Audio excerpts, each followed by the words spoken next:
Hey, what is up guys, this is Dino Gamer back in another video. Today I'm going to be trying something new. If you guys are on the channel regularly, then you know that I post a bunch of dinosaur related stuff, but recently I've been kind of running out of ideas on what to make a video on pretty much anything dinosaur related. There's not a whole lot of new stuff out now. So, that being said, we're going to be talking about Godzilla, King of the Monsters, a film I recently saw with my little brother, which honestly I have to say was pretty amazing. Now, I'm not a stranger to Godzilla, and I really do like Godzilla both in its modern day series, The Monsterverse, and its previous Japanese counterparts. And out of all these series, I have to say the Monsterverse kicks ass, because honestly, they do it so well. They bring these monsters onto the big screen so well, and it's not like I have anything against, the older versions, because don't get me wrong, I really do like the older versions, and I appreciate the amount of practical effects that they use in order to bring, these monsters onto the big screen.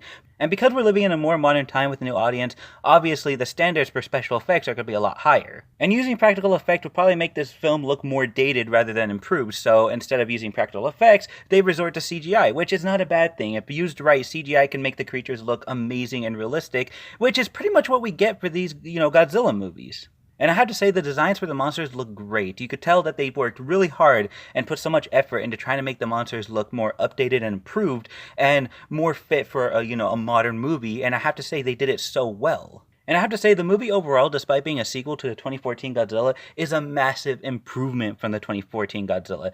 Yes, usually sequels are not, the best movies of the franchise. Usually it's the first one. But I have to say, as far as screen time and character development, this movie, bettered all of that. I found myself way more invested in the stories of the characters in this movie than the ones in 2014, because if I'm going to be 100% honest, the ones in 2014, all those characters were completely forgettable. I don't even remember who they were. All I remember was Bryan Cranston, and I don't even remember his character's name. They were pretty boring and very dull, and if all your characters are going to be made up like this in your one movie, then, don't expect people to get invested. Also, what I really don't like about these kind of movies is how they always change the human characters in their sequels.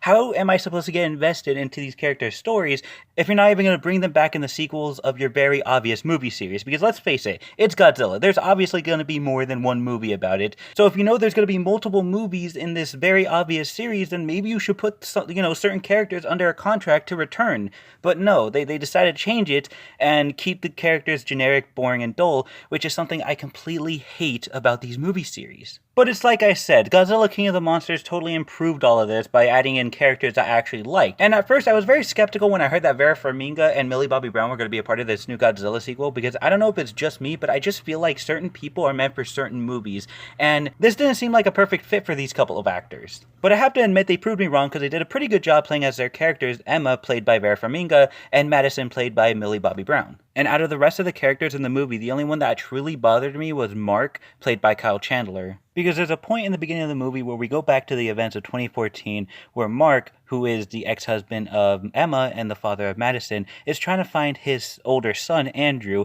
in the wreckage. We learn later that Andrew ended up dying during the destruction of the fight between the Mutos and Godzilla. And ever since then, Mark's had this personal vendetta against Godzilla and constantly mentions how much he wants him dead throughout the beginning of the movie. And that's what really bugs me about stuff like this in movies like this, is when they always treat the monsters as if they were some sort of force of evil. Like they intentionally wanted to kill his kid for the sake of killing his kid, which is not the case at all. And yeah, I get it, he's angry because his kid died during these events, but that's just not how nature works, man. And what I really like about these movies is, yes, these monsters do have emotions, as we've seen before, but there's a fine line between the monsters' emotions and their natural instincts. But later, Mark redeems himself and comes to terms with Godzilla, and, after that, he's pretty cool. But as for the rest of the characters, it's not like I hate them, but they're just so generic and boring.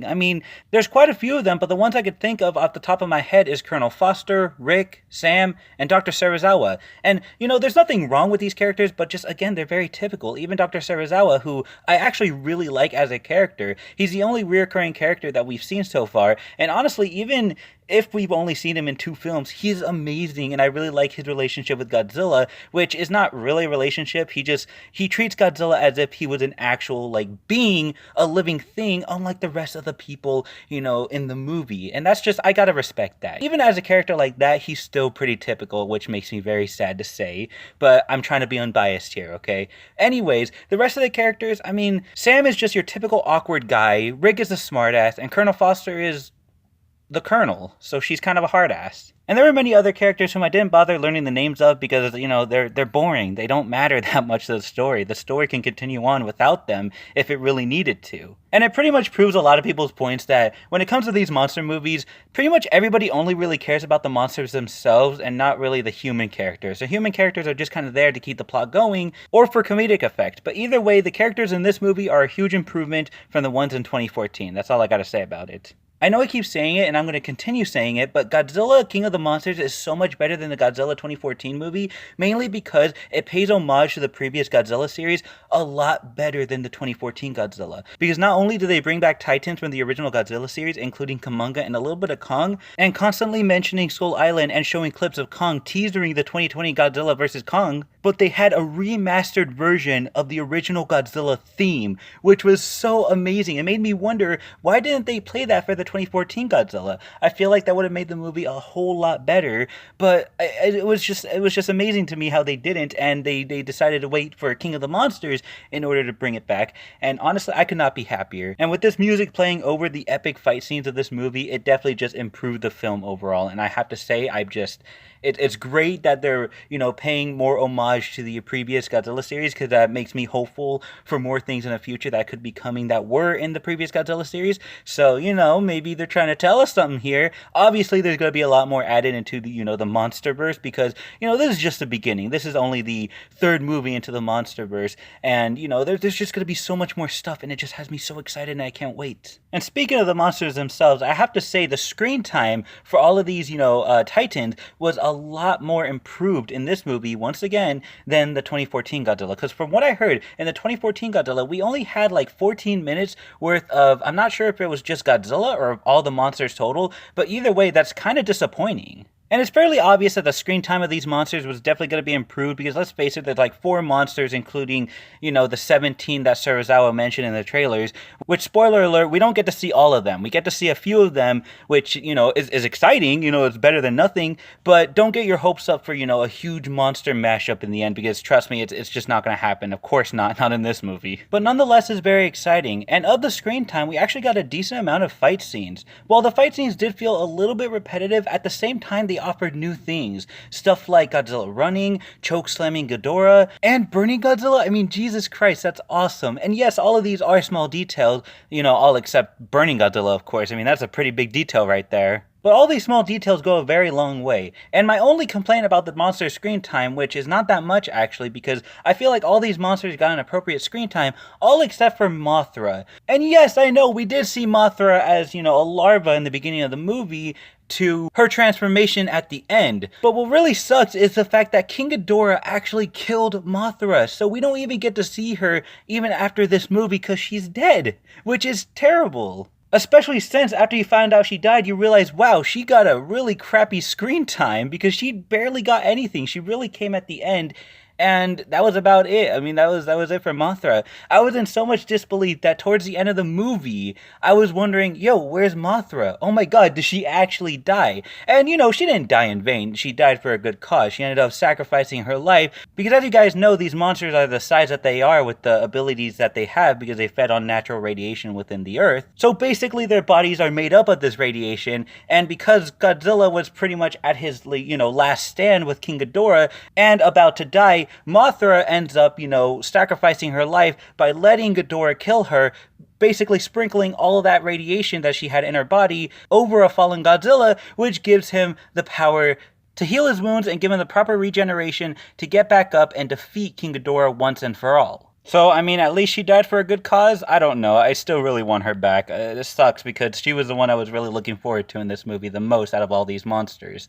But anyways, guys, that's really all I have to say about Godzilla, and it's really hard coming to a conclusion as to where to put this movie on a scale of, bad to good. Obviously, for me, it's in the good, but I can't really give it a 10 out of 10 as I originally wanted to, mainly of Mothra's screen time and death, along with the generic characters and the slow first act. And because of all that, I'm going to go ahead and give the movie a 9 out of 10, which a lot of you might look at and say, wow, that's still kind of a high ratings, for a movie that's clearly not the best movie in the world, which, yes, you're right, but in my opinion, I feel like all the good things about this movie definitely overtakes all the bad things, and for that, I could definitely forgive all the bad things that this movie has. That being said, I stand by my rating. Also, I want to point out that another plus that this movie has that I'm kind of speculating, mainly because I'm not 100% sure, but during the movie, we did get to see a new Titan. One that I didn't really mention in this video, but something different, something that I didn't really recognize from the previous series. I even asked my little brother, who's clearly more of a Godzilla fanatic than I am,